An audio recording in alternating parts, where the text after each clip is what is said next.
Baik, bismillah, assalamualaikum warahmatullahi wabarakatuh. Saya Muhammad Daniel A dari D4 Akuntansi Perpajakan, jurusan Ekonomi dan Bisnis, akan mempresentasikan terkait tentang perencanaan PPh Pasal 4 Ayat 2 sebagai syarat ujian akhir praktik mata kuliah Manajemen Perpajakan. Baik, pertama kali kita akan membahas tentang pengertian apa yang disebut PPh 4 Ayat 2. PPh Pasal 4 Ayat 2 atau Pajak Penghasilan Pasal 4 Ayat 2 atau disebut juga PPh Final adalah pajak yang dikenakan pada wajib pajak badan maupun wajib pajak pribadi atas beberapa jenis penghasilan yang mereka dapat dan pemotong pajaknya bersifat final. Nah, jadi berdasarkan pengertian bisa kita lihat bahwasanya PPh Pasal 4 Ayat 2 atau disebut juga dengan PPh Final memang dikenakan pada wajib pajak badan maupun wajib pajak pribadi atas beberapa jenis penghasilan yang akan kita bahas berdasarkan strategi dan juga apa saja yang menjadi objek pajak PPh Pasal 4 Ayat 2 atau PPh Final. Adapun objek pajak yang dapat dikenakan PPh Pasal 4 Ayat 2 bersifat final, yakni penghasilan berupa deposito dan tabungan lainnya, baik bunga obligasi dan surat utang negara dan bunga simpanan yang dibayarkan oleh koperasi pada anggota koperasi orang pribadi. Selain itu, objek pajak yang dapat dikenakan adalah penghasilan berupa hadiah atau undian.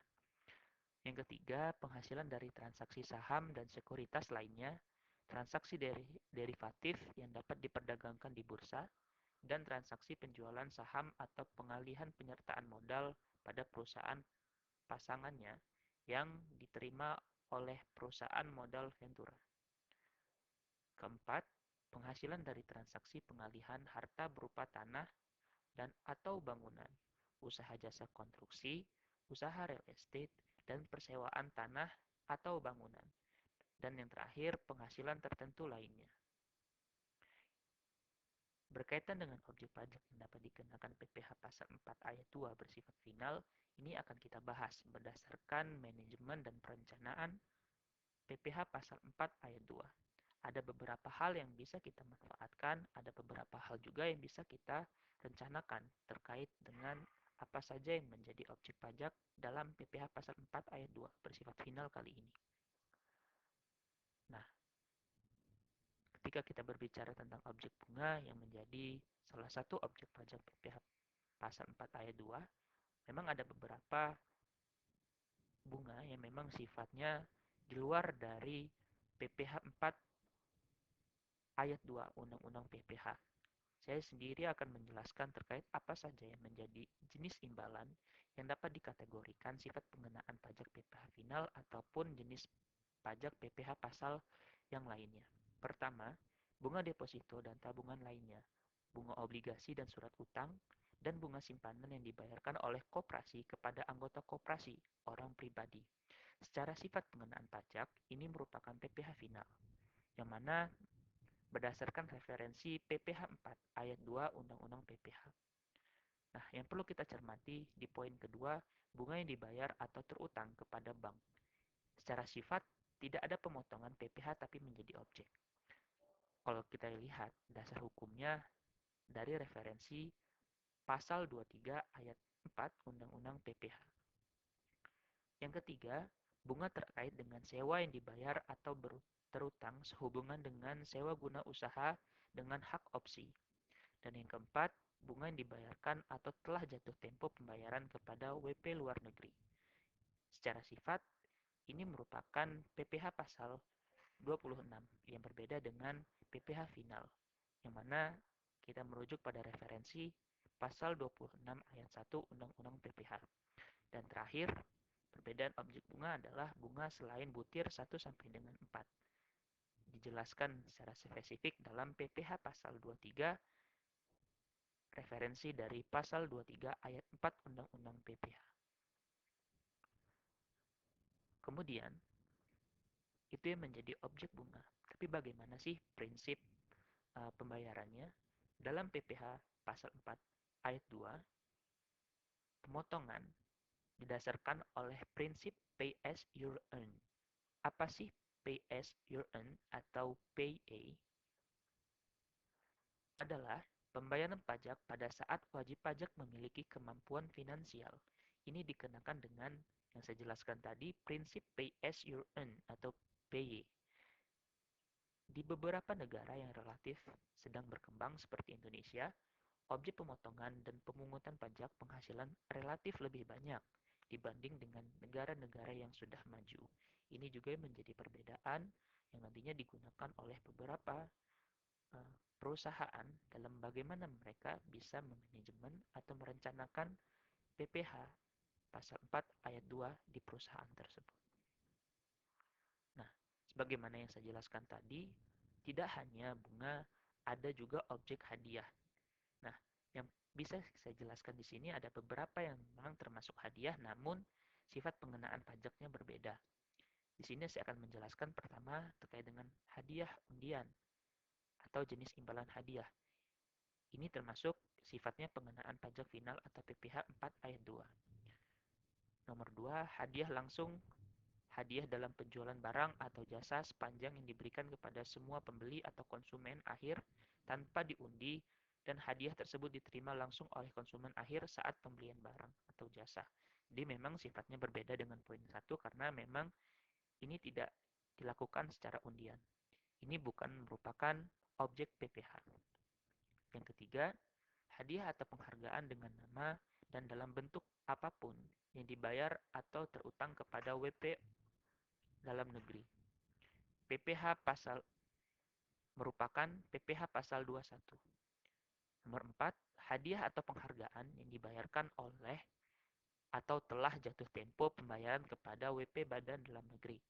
Secara pengenaan ini berbeda dengan poin pertama karena termasuk dalam sifat pengenaan pajak PPh pasal 23.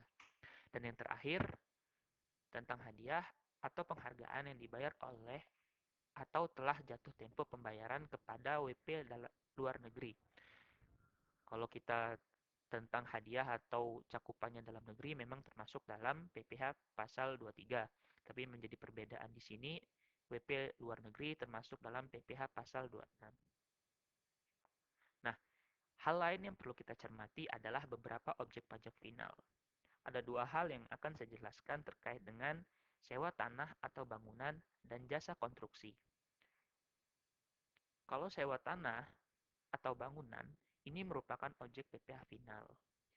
Juga beberapa hal merupakan objek pajak hotel atau pajak daerah jika lebih dari 10 kamar. Misal, rumah atau kamar kos dikenakan PPh final atau pajak hotel. Nah, memang untuk pajak hotel ini memang sifatnya pajak daerah.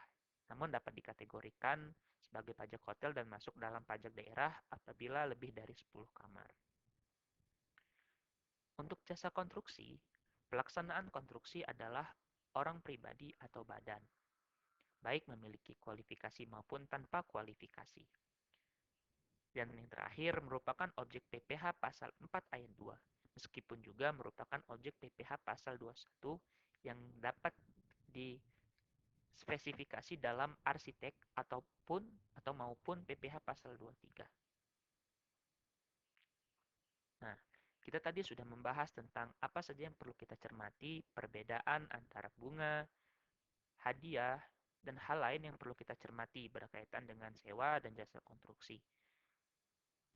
Karena memang ini adalah mata kuliah perencanaan pajak atau manajemen pajak, kita akan membahas tentang strategi dalam perencanaan pajak PPh pasal 4 ayat 2. Pertama, yang harus dilakukan adalah memahami peraturan dan perubahannya, baik berkaitan dengan tarif atau jenis objek pajak. Tentunya setiap tahun ada beberapa perubahan. Inilah yang harus menjadi perhatian bahwasanya kita harus bisa mengupdate peraturan atau perubahan yang terjadi. Kedua, memahami biaya-biaya yang merupakan objek pajak yang harus dipotong atau dipungut dan pengetahuan tarif pemotongnya. Ketiga, Untuk PPh final, hindarilah penggunaan supplier berjenjang agar biaya lebih murah. Nah, ini yang biasanya digunakan agar kita juga bisa menekan biaya atau hal lain yang bisa menjadi eh, pengguna dalam menekan biaya yang harus dibayar. Kedua, untuk menghindar koreksi objek PPh final yang harus dilakukan adalah pertama, hindari penggunaan nama-nama perkiraan atau account yang sudah dipersepsi sebagai objek PPh final. 5. Bila pihak yang harus dipungut atau dipotong pajaknya tidak bersedia, yang harus kita lakukan adalah jika perusahaan tersebut untung dan pajaknya tidak bersifat final, pajak yang harus dipungut lebih menguntungkan dihitung dengan metode gross up ke dalam objek pemotong atau withholding tax sebagai pajak yang dipotong atau disetor dapat dikurangkan dari penghasilan bruto perusahaan. Dan jika perusahaan tersebut rugi atau pajaknya bersifat final, metode gross up tidak efisien karena akan menambah jumlah pajak yang harus dibayar. Nah, ini yang harus kita perhatikan. Bagaimana posisi perusahaan dalam hal ini? Apakah di posisi untung ataupun rugi? Sehingga perencanaan bisa kita sesuaikan dengan perencanaan pajak PPh pasal 4 ayat 2. Nah, secara perencanaan, ada beberapa hal yang bisa kita jalankan. Pertama, tingkat pemahaman yang komprehensif mengenai peraturan tentang PPh pasal 4 ayat 2. Kedua, identifikasi objek pajak. Tiga, pahami saat terutang pajak, gunakan tarif yang tepat, lakukan dokumentasi yang memang juga kita penuhi secara administrasi berupa SSP atau kontrak dan lain-lain. Lakukan tax review atau tax rekonsiliasi untuk memastikan, dan juga untuk penagihan dari pengusahaan konstruksi, penentuan kualifikasi usaha, sertifikasi yang ditentukan berdasarkan sertifikasi dan yang dikeluarkan oleh lembaga pengembang jasa konstruksi.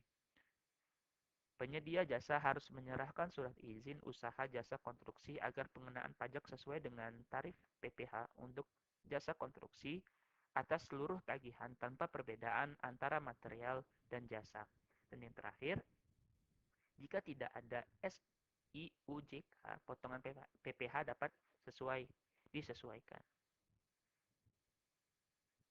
Nah, baik, kita tadi sudah membahas tentang apa saja menjadi objek pajak dan apa saja yang harus kita cermati dalam tax management.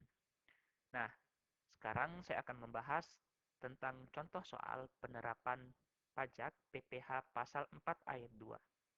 PT OK Indonesia menyelenggarakan penarikan hadiah undian atas kupon-kupon yang telah dikirimkan oleh para pelanggannya dengan hadiah senilai 100 juta rupiah. Dalam penarikan undian tersebut, nama Budiman muncul sebagai pemenang hadiah undian. Bagaimana perhitungan pajak penghasilan PPh pasal 4 ayat 2 atas hadiah undian yang harus dipotong oleh PT OK Indonesia?